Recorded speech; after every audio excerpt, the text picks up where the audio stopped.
Good afternoon, folks. This is Krish Subramanian from Research. We are here to have another virtual panel to discuss the topic of where platforms are heading. So we had serverless conference 2 weeks back. We had DockerCon last week. Erika has attended both. Me and Lawrence had followed it online, and I think Richard also did the same. So I think we are a good group of people to come and discuss about where everything is headed, especially some of the curious things out of the DockerCon was Docker adopting Kubernetes.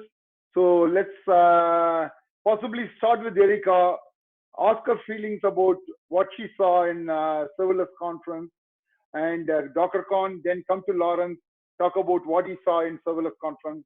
Then we'll get on to the discussion. So Erika, you can start. Yeah, the big announcement was Docker supporting Kubernetes. I feel that this was inevitable. And there was definitely some discussion on Twitter about the fact that maybe, this is a thing that may have, could have happened earlier. I definitely think it was inevitable.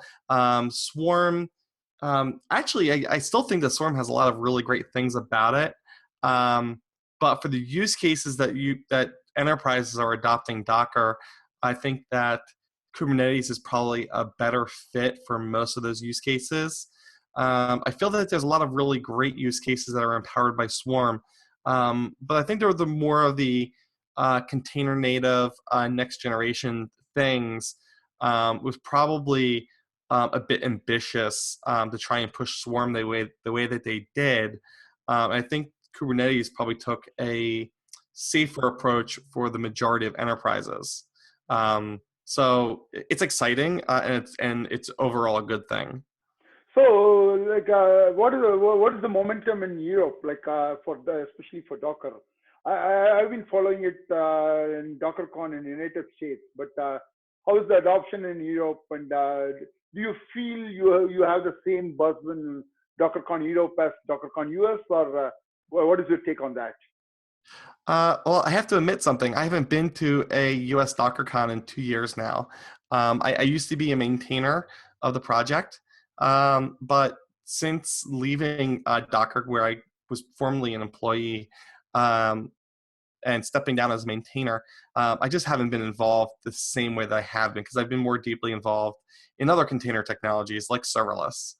But I definitely see that what was happening at this conference was not that dissimilar from what I saw at DockerCon a couple of years ago in the US. Very similar. If anything, bigger, larger enterprises adopting than I saw at that time. Let's see. I think the community in Europe is generally a little smaller, but I think that the people that are adopting Docker in Europe are the same people that are adopting Docker in the US, right? Anybody who wants to make it easier to build, ship, run their applications, right? These people who have operational challenges, running their apps, deploying microservices. Well, the other thing, right, which is from DockerCon, which was this new kind of lift and shift technology that they came out with, right? So people that want to bring these legacy apps, right? They all want to Dockerize, and I don't think it's any different in Europe than it is in the US. Okay.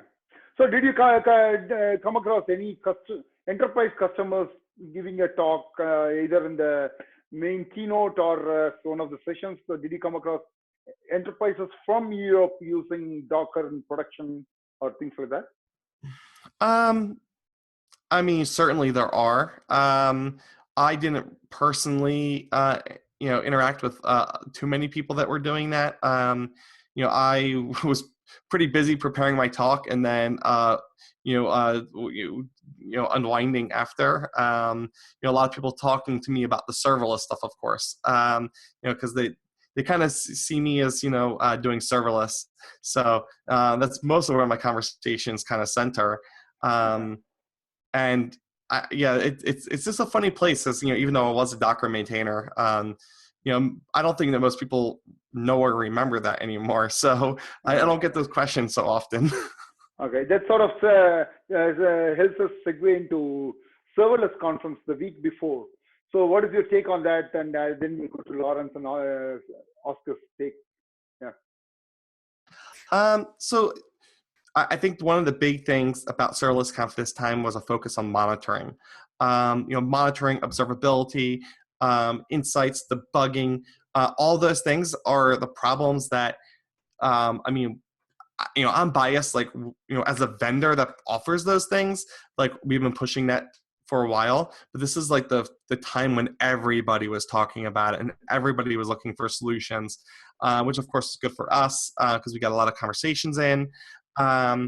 But yeah, it's a really exciting time because like it's definitely showing that maturity where people aren't trying to figure out how to do serverless. They're not trying to figure out what tools. They're not trying to figure out why to do serverless, right? Because the serverless comps in the past were kind of why serverless. Then it was which tools for serverless, et cetera. And this time it was very firmly, okay, we've done it. Now we backed ourselves into a corner. And now we saw the enterprises and the early adopters realizing, oh, now we need these other tools because the whole no-ops thing that we thought we were going to do, right? Like no-ops is like non-existent. It's not a thing. So they need operations for serverless. And yeah, I felt that was the theme. I felt I had a couple others kind of repeat the same thing, the same sentiment. It's exciting. The one thing I did notice is that maybe the size of the event hasn't changed significantly. I mean, it's gotten bigger. It's not yet 1,000 people. It's not 2,000 people.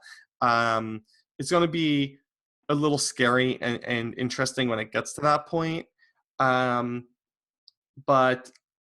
from conference sizes, I remember OpenStack and Docker both accelerating very quickly on the size of the conferences. And I'm kind of curious, maybe I would like to see those conferences maybe get a little larger. Was it because OpenStack and Docker had this open source roots and that drove that adoption much faster than serverless, which is coming mainly from the public cloud servers, though there are open source projects coming up left and right. So I'm wondering if that is the reason why the momentum is probably little less rapid than OpenStack or Docker. Yeah. Lawrence, I don't know if I agree with you. I think that especially with Docker was spending a lot of money to recruit people to go to their conference. And a lot of the partnerships were already created there. So it was not necessarily open source or not open source. There was a primary vendor and a concerted effort to work with other vendors to get them out there. So basically it's the vendors and the sponsors getting people to the conference, not the grassroots developers. Grassroots developers going to the conference is what serverless conf was originally when it started, a year and a half ago. So what is your take on this conference? I know you attended the conference, and what is your take compared to what it was last year or even Austin, and how it is now? So I monitored those other conferences. I just didn't actually attend those other conferences. I'm tethered to my geographic region. I thought that there was a good number of actual developers. Wasn't a lot of vendors, which is exactly what I heard about before. That it was not a vendor conference. That I was interested in a couple companies. One company launched. I forgot the name already of it. I'll remember it later.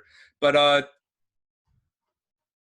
it was great, except for that the people speaking were the same people I always follow on Twitter anyway. So I already knew their opinions.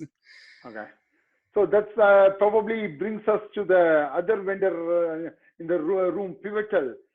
Pivotal has been taking a strategy of sort of embracing all the right components for their platform.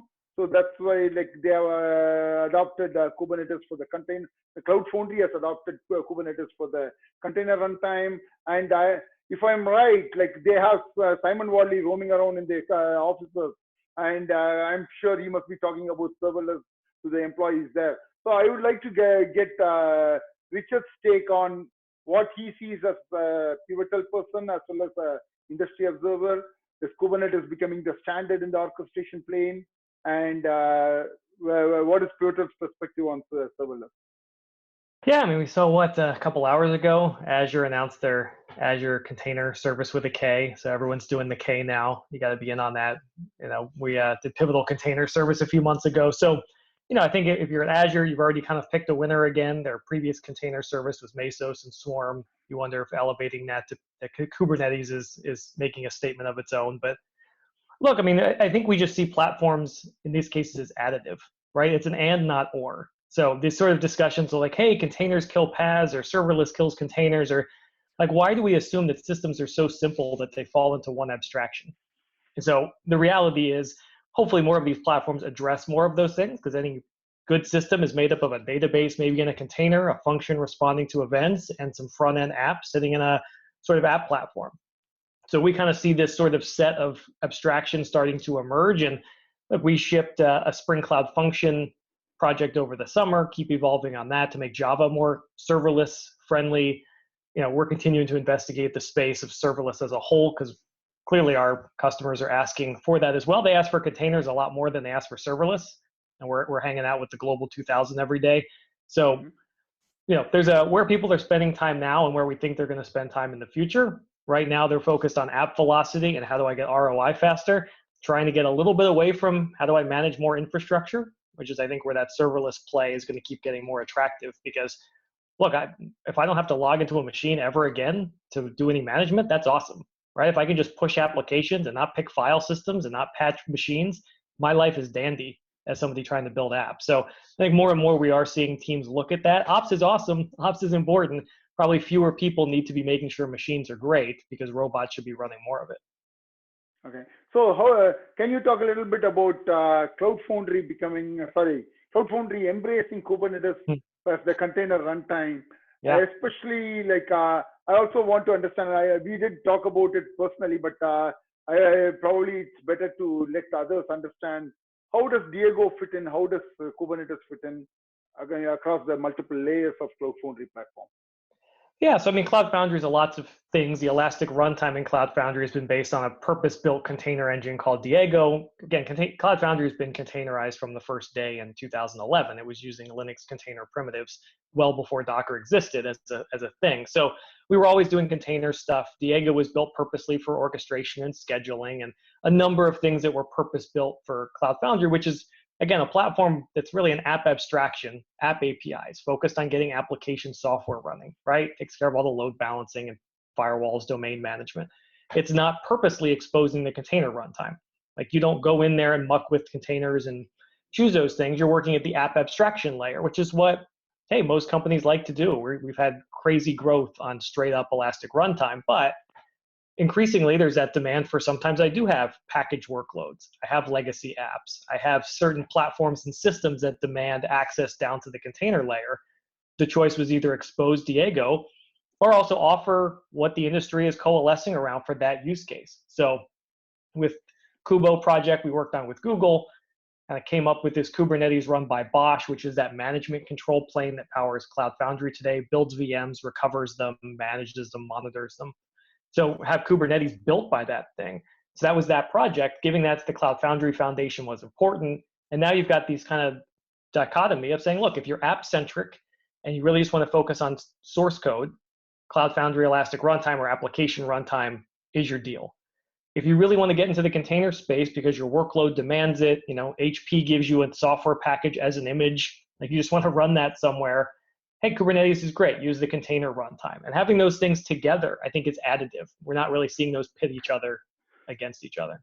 So does it mean that Cloud Foundry to some extent, and Pivotal specifically, because I am putting emphasis on Pivotal because Pivotal is the only credible player in the Cloud Foundry ecosystem. So are you sort of giving up on your philosophy of 12-factor foundation, 12-factor app being the only way to build app kind of a thing? So are you saying that, hey, one way to say spin it is, we are becoming realistic. People want to move legacy workloads also to the platform. I agree about that part of the equation. But the thing I remember about Pivotal is putting emphasis on 12-factor app. And are you sort of abandoning that push, or what is happening there? Yeah, I feel like you're going to pull up a blog post where I said it was 12-factor or bust as like a gotcha moment. No, I mean, I think we're saying, look, you should build all your apps as cloud native. But if I go into any enterprise, a 100-year-old bank, my choice is either wait for them to somehow cloudify thousands of applications or say we also want to make sure a 0-factor app that has local state and in-memory caching, you know what, we'll tolerate that and make sure you can move some of those apps because you can at least get some incremental benefit by containerizing those and running them on a managed layer. It's not the same as actually taking an app, adding test coverage and getting CI/CD so I can fix bugs on demand. Like cloud native is the way you should be building apps, but the entire world is not there at the moment. And there are situations where I can still get some benefit by taking that existing app that's even sitting on a web server, an app server, and containerizing that and running it in the platform. So cloud native, great. Other things exist. We're pretty pragmatic around here. And the more things we can put under a managed platform, the better. Okay, that sort of brings me to the next question, which is like, this is open to anyone who wants to take it, but let me start with what Richard said right now. Like, this is about being pragmatic, about letting people containerize legacy workloads and bring it to the platform. And that's what Docker has been talking about in the last, in the recent DockerCon, and Erika talked about it a bit. I do agree that it gives iterative benefits in terms of moving it to a more cloud native platform. But is it really worth the hassle of containerizing a legacy workload as a practitioner, not as a vendor? Like I'm asking you as a practitioner, is it really worth like containerizing legacy workloads and moving it to a more cloud native platform? If I'm going to embark on a journey to do that, there should be some considerable ROI for me to do it. Like I'm coming from the perspective of an enterprise decision maker. So is it really worth? I mean, I'll start it, but I really want to hear what these other two characters have to say about this. But, you know, I think that I personally, ignoring my Pivotal hat, I find it very unsatisfying to take an existing app and just move it between hosts. I mean, you're moving, Lawrence, I think you liked a tweet I sent around this. You're moving the vulnerabilities with it. You're not actually fixing anything. All you're doing is just shunting it between environments. And there's benefits there sometimes, right? Going from physical to virtual, I pick up some benefits. Virtual to OS virtualization, I pick up incremental. But where am I putting, like I don't have unlimited dollars and people. So where am I putting my effort in a given year? Is it to containerize a bunch of old stuff that may or may not actually move the needle? Or is it picking maybe some mission critical stuff that's worth some light refactoring and moving those things over? Sure. So blindly saying, let's containerize Java and .NET apps with a Docker toolset makes me wildly bored. Like that doesn't do anything for me. Now picking the ones that make difference to my business, and I don't have time at the moment to make them more 12-factor or to add test coverage or help them be continuously delivered with Jenkins or Concourse, okay. But it's clearly gonna be a lot more thoughtful than let's just move stuff from place to place. I agree. That's what surprised me when Docker, of all companies, if coming up on stage and talking about moving the forklifting our legacy workloads to Docker platform. Lawrence, what is your take on that? Well, they're not going to grow unless they focus on migrating those apps. That's really what the focus is on. There's only a certain number. If you're only focusing on new apps, it's a very much smaller universe of developers. So basically, it just basically makes business sense to focus on the legacy apps. I'll say that a few more things. One is remembering a chef survey I saw about a half year ago. The people who did the survey only thought about 45% of their workloads were even possible to be containerized, and that's compared to like 78% could be virtualized as a comparison. So I think that's where all the growth is going to be in terms of money. So just the analogy is in terms of cloud workloads. You're just looking at cloud workloads, the majority of workloads are still not in the cloud. And you're not going to move them into a cloud unless you maybe call it a private cloud, but it's really on a data center. And that's okay, because all the money's in the new stuff anyway. But generally speaking, Richard's right.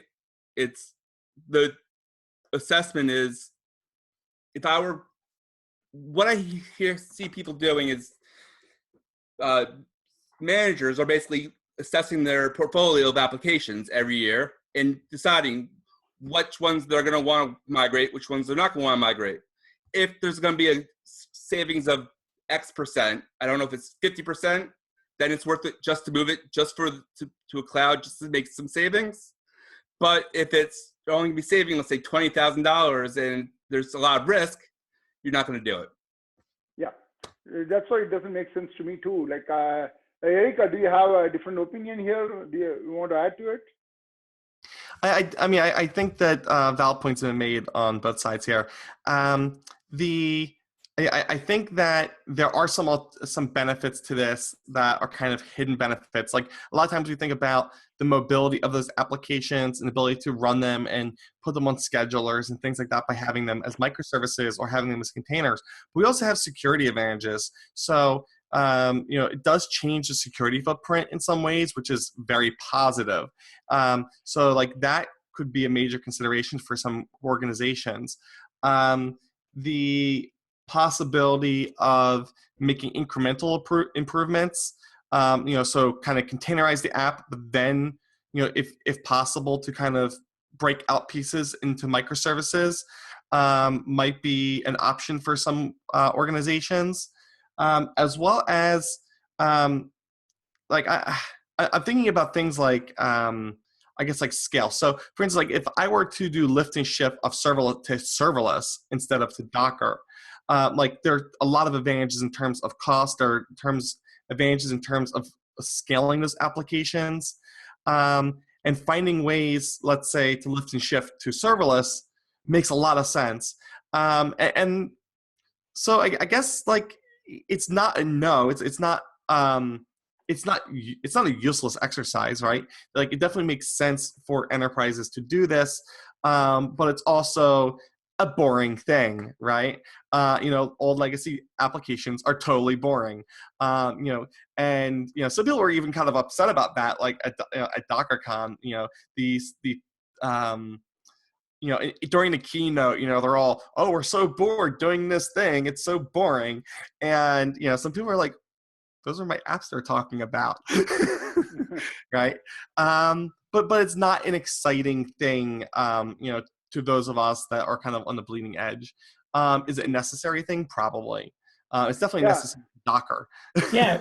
I mean, it's funny you say that, because I think that, on one hand, I try to be careful because legacy for all of us has that connotation of old and busted, but hey, every enterprise is making money off their legacy, not their new hotness, right? Almost everybody, like that legacy runs their business. And I think it can be pretty exciting. Look, if you're a giant bank, like if I can make the experience better that all of us use when we use on our phones and do checking and transfer money and take pictures of checks, like that's all probably running on some crazy back end that they're adding some cool facade to the front of it. That's exciting work. I think, you made a point, Erica, about there's a step of like, hey, sometimes containerizing, it's a good step, and then you move on. I asked that question to a customer up here in Seattle a couple months ago and said, hey, if you took that first step in this year's budget and moved your stuff over, would you ever do the next step? Like, would you ever actually refactor? It's like, no, we're just going to move on. Like, that's what I hate about that strategy, which is often, that's what you're going to stop at. You're not going to keep going because now it's in a container. It's on someone else's problem. It's on a scheduler. Now let's go focus on something else again. So I think it's just a false promise. It sounds really awesome. I just don't know if people do it. Yeah. I agree. Yeah, go ahead. So the other thing I was thinking about that I forgot to mention was really the developer workflow, because it might not be about the portability of the applications, but getting everybody on the same tools, being able to have continuous deployment, continuous, CI, CD, all on the same tool sets, things like that, that maybe, even if for those legacy applications, it is accelerating, because those applications aren't dead, right? They're not just still running, but they're still fixed. And, making it so that new developers that you bring in can still fix those apps can sometimes be worth it as well. Because if you try and hire somebody today, like, out of school, or who's come from one of these startups who's been building things with Docker and shipping with CI/CD and everything, and you tell them, well, actually you need to build this application, compile it as a binary, and hand it to this operator who's going to deploy it for you. After they acquire some hardware and rack it up, it becomes a really hard sell. And sometimes it can just be about hiring. It can be about training and things like that. True. Definitely from a hiring point of view, you can say, hey, we are using Docker Kubernetes, and people are going to get excited and they might join. But sooner than later, even if it smoothens the CI/CD workflow, the fact that it's a monolithic legacy app is going to create its own problems there. Sooner than later, these new hires are going to get disillusioned with what they're doing in their work, and they're going to move. As Richard said, my problem with this, I do see the short-term benefits. I do see the iterative benefits of containerizing a legacy workload. But the problem is people just think that doing that is okay, and they don't have to worry about re-architecting it probably in the coming years. That sort of like bothers me a lot more. And you are taking all the technical depth and pushing it to another day. That probably is working today for some of the segments. But sooner than later, like if you're going to go with this attitude, you are going to get disrupted by a technology-focused company like Uber or Airbnb, who will come and completely disrupt you with a much superior user experience.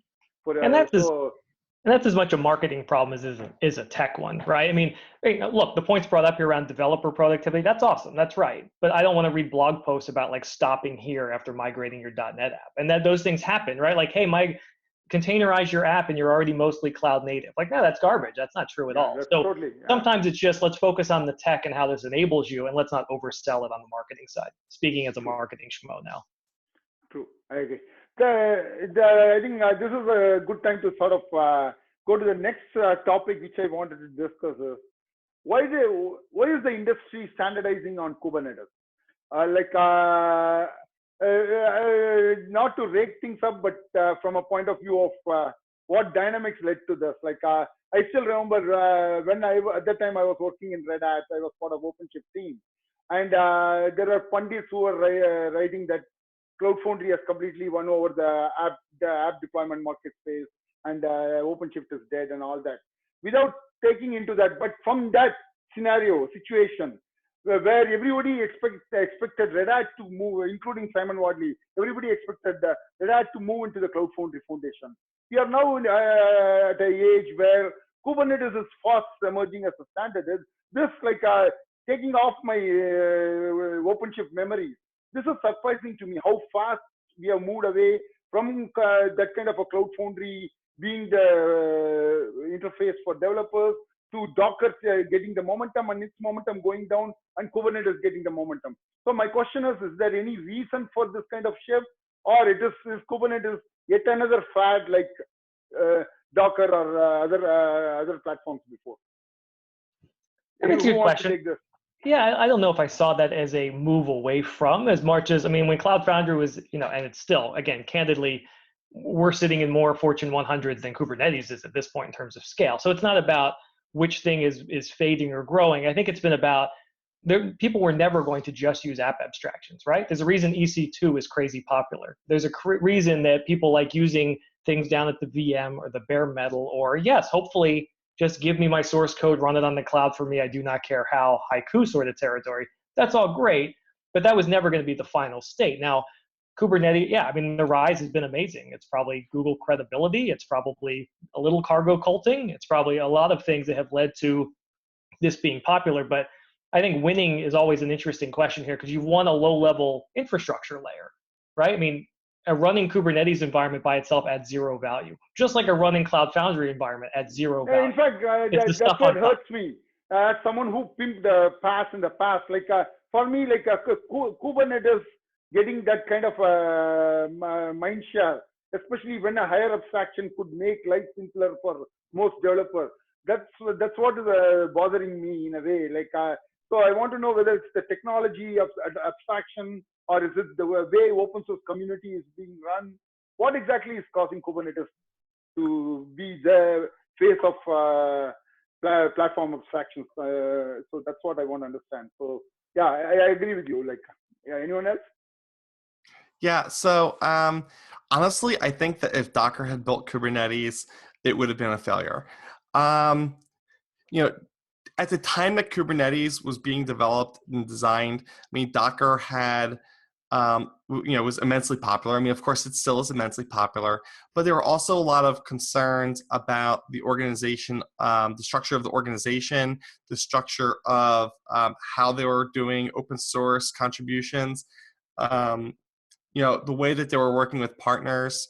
I like those are all concerns, and not to say that they were like Docker was doing the wrong things, but I think there was a fear of Docker controlling too much, and not, and whether or not they would be, a good partner or not. And, putting more eggs in that basket was not a thing that people wanted to do necessarily. So, having it controlled externally, having it come from Google, I think was a big advantage for Kubernetes, that anything that Docker could have built would have been immediately disadvantaged by, just because it was not Docker. And the fact that it came from Google was even better. That said, Azure, it was doing some really interesting things then too, and kind of nobody cared because Microsoft is still working on their public image, so they're doing a lot of really great stuff, but they haven't really won developers in the way that they in open source that maybe they deserve. And of course they're doing a lot of great stuff on DevRel now to resolve that, but they're coming in from behind. So coming from Google and not being from Docker was a huge advantage. The other thing was, and this is something that kind of bothered me when I was at Docker. I tried to find ways of maybe like innovating on this. I built an image called Fig Leaf, so Docker had acquired this tool called Fig, which became Docker Compose.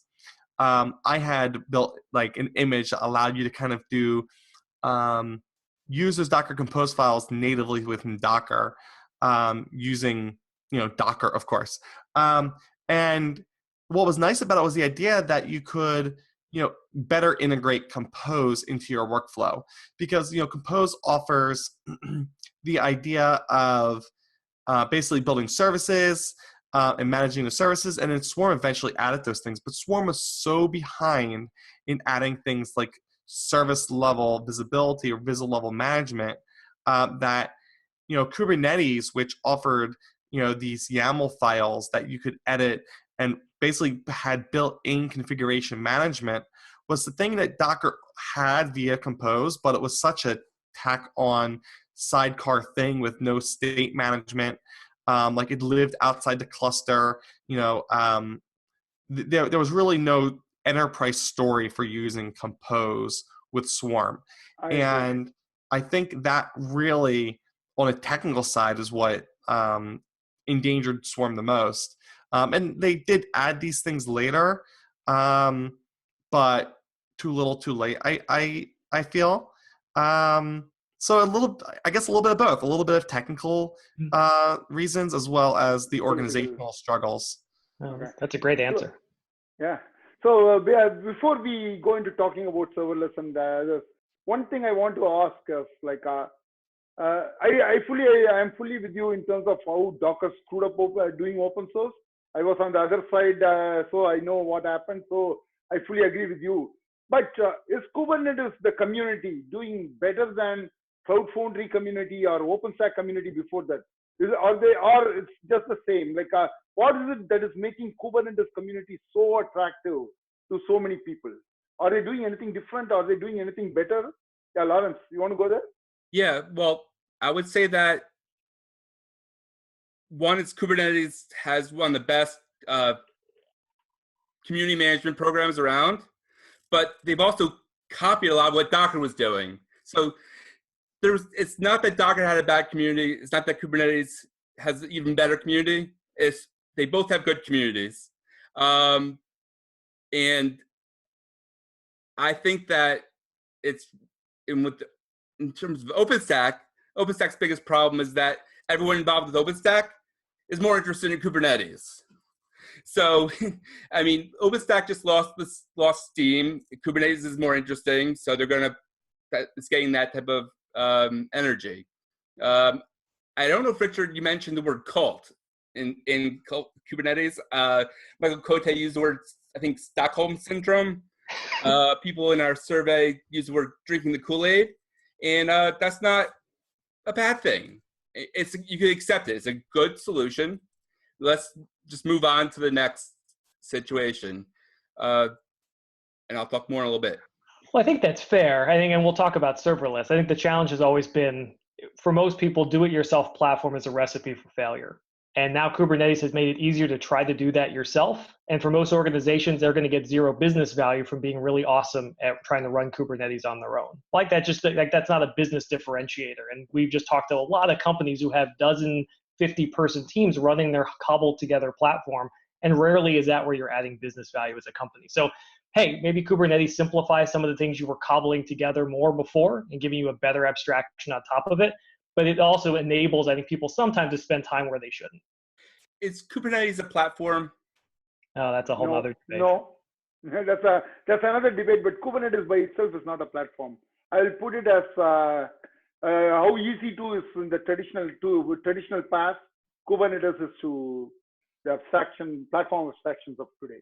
I mean, it's a really important piece of machinery, right? I mean, whether it has all the components to actually be useful on its own from at like a naked vanilla area, questionable, right? Because I am looking for abstractions for monitoring and for deployment and all those kind of pieces. So it's necessary, but not sufficient, right? It's probably a way to. Exactly. Yeah, even in the traditional path, you needed that elastic infrastructure underneath. That's why Heroku had used AWS and things like that. So Kubernetes does solve an important issue with the container orchestration, but that's it. It's a necessary component and not sufficient, I agree. So this sort of brings us to the next question. How do we go from this era of Kubernetes-driven platforms that is being built in the enterprises to more like a serverless becoming mainstream and probably like taking over a significant chunk of platform abstraction? So what is it that is going to drive this shift? We are still not there right now. Serverless is very limited in terms of the kind of use cases it could support.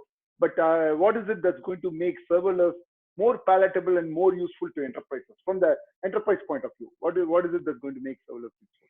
Yeah, Eric, you want to go first? Oh wow, yeah. Well, I think first of all, what's missing right now is a certain level of maturity. That there are companies and more startups like mine working on trying to offer build in that maturity and offer some of the tools that they've been maybe used to from other platforms and bringing them to serverless, but then also trying to innovate and do more with the platform. So things like being able to profile and debug live running code in the cloud are things that were not necessarily accessible even on microservices. So by empowering the developers to do not just the same things, but also allowing them to do more than they could with platforms that they had in the past, I think will be very compelling. We're also seeing, in terms of why people are going serverless, price is, of course, a factor, but also agility. And this is like serverless is offering, it's kind of interesting, right? So like you go back to EC2, and the idea was, okay, you didn't have to wait for somebody to stand up a server and process, a ticket for you to stand up that machine, and replacing that with like self-service EC2, and then replacing that with self-service containers on Kubernetes. We've seen that with each of these successive steps, developers are more empowered to build applications and to iterate quickly. And what happens is the cost of a container is less than an EC2 instance, and the EC2 instance is less than a server. And serverless is costs less than that, but it's also cost less not just for the infrastructure, for the time, but it costs less to develop a serverless function, right? It costs less to maintain a serverless function. And then you're going to, just like with containers and VMs, you're going to have more VMs than you had, physical machines, and you had more containers than you had VMs. You're going to have more serverless functions than you had containers. And that agility is attractive. And of course, it's also one of the pitfalls, right? Because just like with containers and VMs, you had the sprawl issues. And, we're just now getting to the point where organizations are realizing their sprawl and then also looking for tools that can help them with that sprawl. But I think that those reasons why they went to EC2 and they went to containers and Kubernetes are the same reason they're going to keep moving, because it's more agile, it's it's cheaper per unit, etc. Turtles all the way down, basically. So I definitely agree. Being more agile is much more attractive than the cost factor there. But it is also adding a certain level of complexity at the application layer or even the user interface layer compared to what you did with containers and all that. So are there enough tools in the serverless ecosystem that can reduce the friction there, help tame the complexity that's happening at the higher layers of the application stack or even at the application level? So are there tools that are available in the ecosystem? Did you come across any interesting tool in the recent serverless conference that could tackle that complexity at that level, at the application level?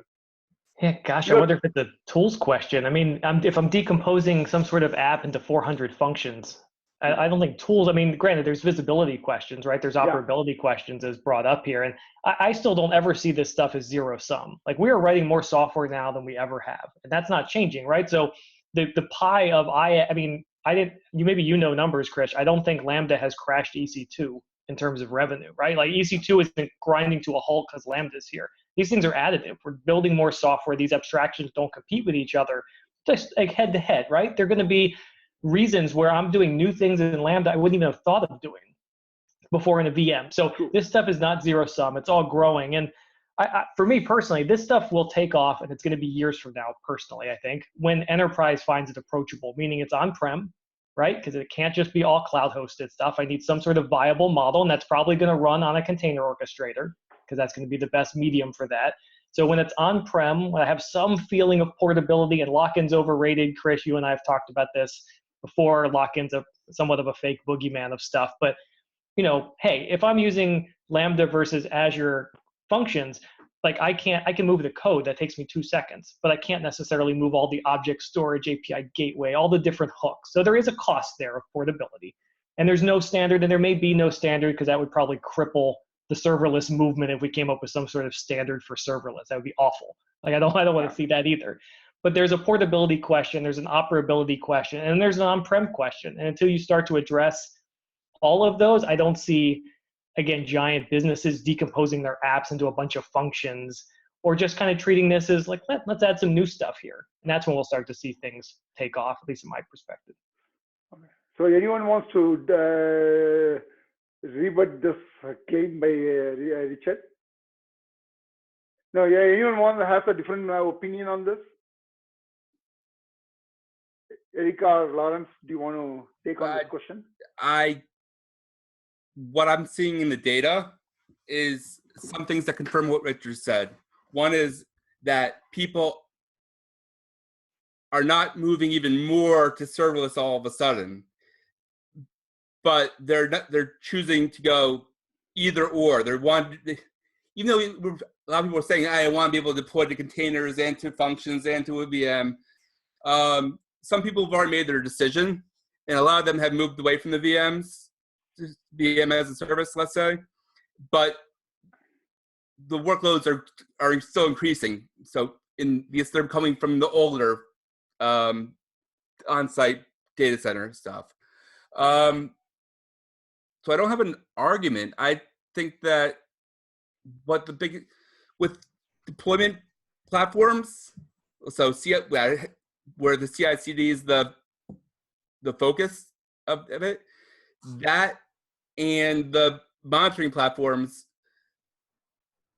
I still haven't seen a lot of startups, but where are the tools that are going to let me abstract away, or not even abstract away, let me make a choice between the container, the VM, the function, based off, or even use all three in the same application. And I mean, Erica, for the monitoring stuff, I mean, that's like the huge thing. How do you integrate all the different data coming from the different systems? And with an application, if you're debugging, that's not as much of a problem. But with the operations data, it becomes even more important to get data from different sources. And the last thing to say is that I was looking through a tweet from last week, and this person from Red Hat was trying to distinguish OpenShift as a platform versus not a platform, and depending on what type of flavor of OpenShift he was calling it a platform or not. But basically,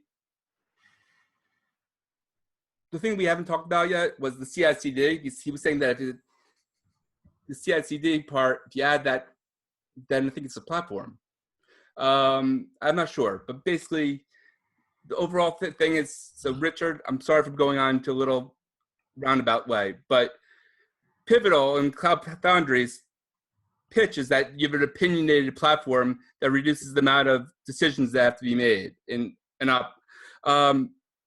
What about with CI/CD? Is that part of the platform that you're using? And the caveat or the qualifying part of that question is that, from what I know, is that there's like there's a lot of different CI/CD platforms in a company, and you don't want people to choose. You want them to be able to, the different teams to choose, not make an overall company-wide decision. That can often be the case. I mean, you want to bring Jenkins, you want to bring Concourse, which we open source and maintain. I mean, delivery is obviously a big part of you're buying platforms often to improve agility, to improve your responsiveness. Nobody, maybe everyone doesn't have to ship like Amazon every 4 seconds or whatever they actually ship to the site, but you do need to be able to ship whenever you want to. So when there is these sort of 0 days, it cannot be an all hands on deck, everybody hair on fire because they don't know how to run a 90-page spec to get their software to production. And so that is for a lot of these companies, the first thing we do on any engagement with a customer is automate their pipeline, right? That's always game changing the first time they check in a change and it gets to prod in a few seconds. So any good platform has to enable that. And again, I can do that with K8s. I can do a Jenkins pipeline that deploys things to containers and starts things up. So, I mean, that's table stakes for someone, I think, treating a platform like a platform is having that. I don't think that means it's a platform. It just means it's finally a useful thing. Oh. Yeah. So, I mean, there are a lot of tools, in the serverless space already, right? The serverless framework, in particular, IOPipe, we're both working on making it easier to build your applications or ship your applications or operate, observe those systems, debug them, etc. But the overall maturity of serverless, I'm going to admit, it's still relatively new. I mean, of course, it's not as old as Docker is. It doesn't have the same rich ecosystem yet. The ecosystem will evolve. You're going to see more tools that allow you to lift and shift applications. You're going to see, when I decided to start IOPipe, we had first kind of experiment with the idea of providing tools to make it easier to kind of build those hybrid applications, to build applications that would automatically scale, certain functions of itself, right? You build an application composed of multiple functions or microservices, and these things just kind of like design themselves as a serverless app. That it was way too early for things like that, right? Like we spoke to users like, well, that's great, but I can't operate the application, right? So like that's where we were like, okay, well, it definitely seems like that's the place that we need to be building things. There'll be place for those other tools later. But that's the whole interesting thing about these communities is that they're additive. So, to say that those tools don't exist is mostly because those tools are largely waiting on the other tools to mature, right? And for the whole ecosystem to mature. We also see a lot of these new applications being developed. A lot of the applications that we saw being developed 2 years ago when we first started when I first started the IOPipe journey 2 years ago, or almost 2 years ago, we were seeing a lot of just totally new applications that wouldn't have existed before. Things that are reading off of S3, so you added something to S3 and now automatically updated a bucket and it's no longer polling. The idea of like cloud cron, running lambdas off of Kinesis for streaming events to replace Kafka. Like these are mostly new applications. These are mostly new use cases. And now we're at a point where we're starting to see more like lift, the more quote unquote lift and shift or re-architecting. So we're actually, I've been encountering more and more conversations where users are skipping containers and they're saying, we have the system and we decided to modernize it. And we were like, okay, should we move it to Docker? And then somebody said, why don't we go serverless with this, right? And then they started, evaluating if serverless worked for them. And a lot of times they're finding, okay, serverless can be limited, but it does work for us in this use case. And it's going to save us money. It's going to be more agile. And we're going to be ahead of the curve so that when we do, because we were talking earlier about, you lift and shift your application, but then you keep going, right? And the idea is, well, if you just go straight to the end, that keep going question isn't as much of an issue. Yeah, that's a great point. The only thing I would bring up there, I think that's all spot on, because I think to your latter point, I think the reason tools haven't maybe caught up is that we're doing new patterns here. We're talking about ephemeral, temporary things that are event-driven. Like last I checked, that is nothing in the data center, right? Where it's, hey, by the way, that function ran for 10 milliseconds, or hey, this container was online for 4 minutes. How do I even go back and observe a system that looks different 5 minutes ago than it does today? Like that, That's a wild mental paradigm to get over. And so show me that many enterprise systems that are event-driven, that are actually built to be rebuilt as functions. Like that's a total mind shift. I suspect that we're going to also greatly over-engineer a number of things to fit in serverless for the next few years, just because it is awesome. And we're going to, build these sort of Rube Goldberg devices of functions and callbacks and whatever, because we can. So there's going to be some technical debt. We're all going to have this call 2 years from now that we're going to unwind some weird tech debt. But agreed, we're bringing in some awesome patterns here. I think that's going to be that other shift, though, is we have to get our head around it. Yeah, I think I agree. And that sort of leads to the last question I have as we are running out of time. It's like the first generation, the same thing happened with the first generation of PaaS, where they sort of brought in an abstraction that made it so seamless for developers, but it didn't get enterprise traction because it was still running on a single public cloud and enterprise was not ready. So functions as a service are at this point is either a public service on Amazon Cloud, Google Cloud, or Azure Cloud, or you do have some newer platforms like serverless and Oracle's F1 platform coming up. But I think for enterprise to adopt it, it has to be multi-cloud. It has to be eventually independent of the orchestrator. It should give that kind of an abstraction that could work across multiple infrastructure, multiple orchestration layers and stuff like that. So do you think that's where serverless should go before it gets mature within codes? Or do you think enterprises will change their mindset and they will come to us where serverless is and start adopting it? Yeah, I guess you don't want to over-engineer for multi-cloud, but there's a lot of value in sometimes shielding the end user from all the turmoil underneath. And sometimes having abstractions, like again, Amazon does a good job. There was that whole Twitter chat last week, I think, around Amazon and open source and do they contribute back. But the point was they simplify open source, right? They hide you sometimes from the guts to make it really easy to consume it. Serverless may need that same sort of abstraction. And maybe it's the serverless framework, maybe it's other stuff that says there's a lot of things that are going to change underneath the covers for the next years on this stuff. Do I want to keep refactoring my apps every time a new paradigm comes into place? Or do I want to have some sort of curated layer that makes it easy to do serverless across cloud, what have you, but I'm not stuck dealing with the muck and changes and backwards breaking changes every month when something updates. We'll see.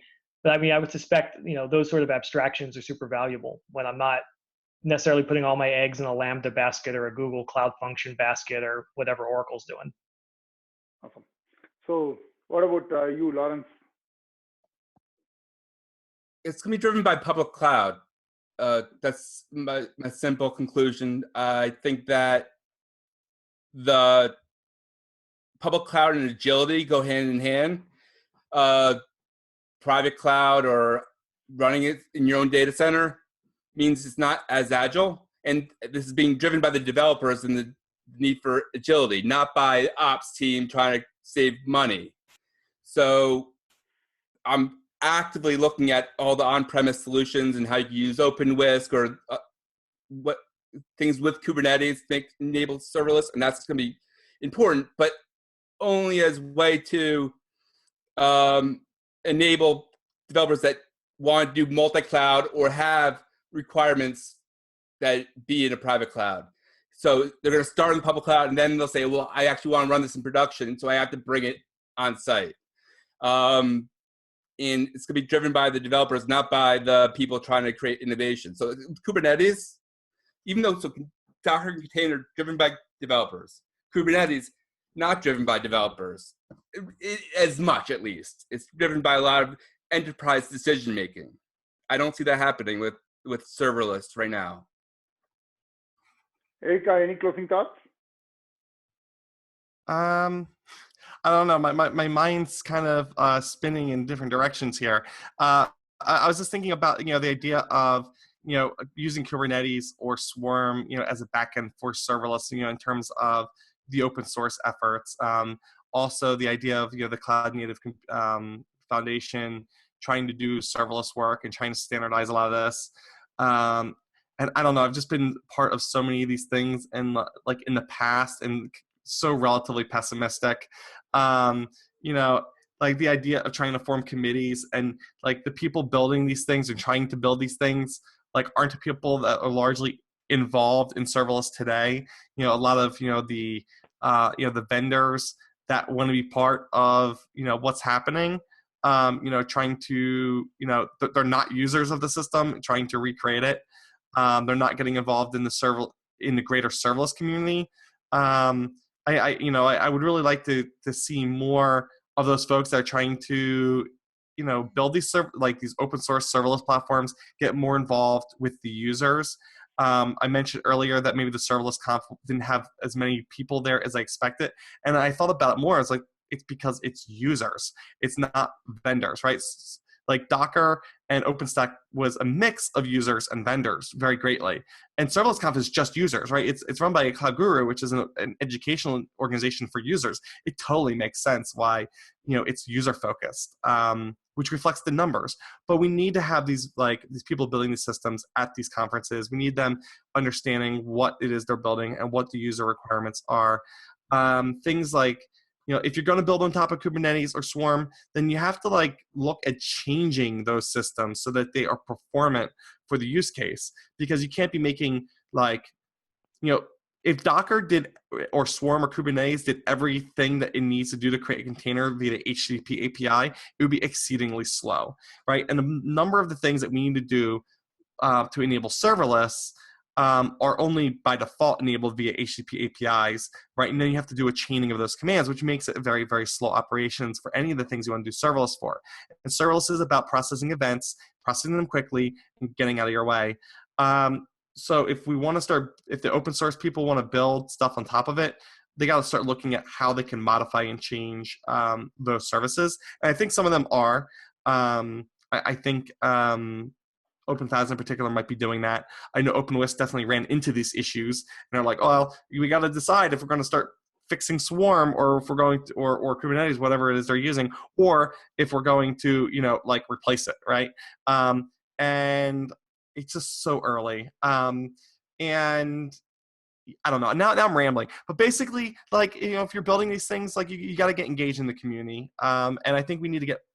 We need to get more vendors involved. And so whether or not that's Serverless Conf or if that's a new conference, but we definitely need a place where it's not just users and a place where it's not just vendors. Because I think that bubbles are occurring, and there's a bit of a disconnect between why serverless and how serverless. Yeah. I agree. I think that is a good wrap up of our conversation. And thanks, folks, for the interesting conversation. And we will definitely come back next year and see where things are heading after a year. So thanks, Richard. Thanks, Erika. Thanks, Lawrence. Thanks for all your time. Thank you.